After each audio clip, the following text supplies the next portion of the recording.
In today's video, I'm going to teach you how to create smooth slow motion with optical flow in Premiere Pro. We'll take regular footage, slow it down, make the motion look fluid rather than choppy, and even touch on cinematic speed ramps for added style. Start by bringing your footage into your project and placing the clip on the timeline. Once it's there, right-click the clip and choose Speed Duration. This is where you control how fast or slow your clip plays. To get a clean half-speed effect, enter 50%. You can try other values too. Just remember, the lower the percentage, the slower the clip will play. In that same speed duration dialog, look for the time interpolation setting and switch it to optical flow. This is the key to smooth slow motion.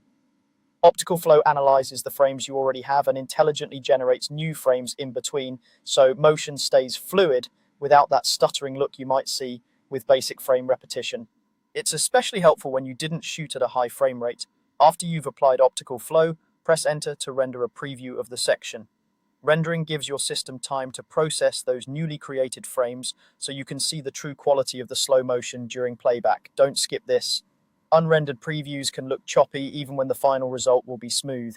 If you want a more cinematic feel, you can optionally add speed ramps. Head to the Effect Controls panel and use time remapping. This lets you gradually transition the speed of your clip rather than jumping from normal speed straight to slow motion. A gentle ramp in and out of the slow section looks much more professional and keeps the viewer's attention on the action.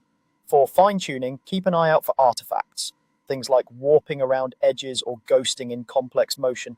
If you spot them, try switching time interpolation from optical flow to frame blending as a quick alternative.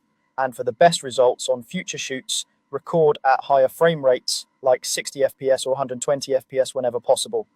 More real frames mean you can slow footage down more aggressively while still maintaining clean, natural movement. That's the workflow. Place your clip, adjust speed duration, enable optical flow, render for a smooth preview, optionally add speed ramps, and fine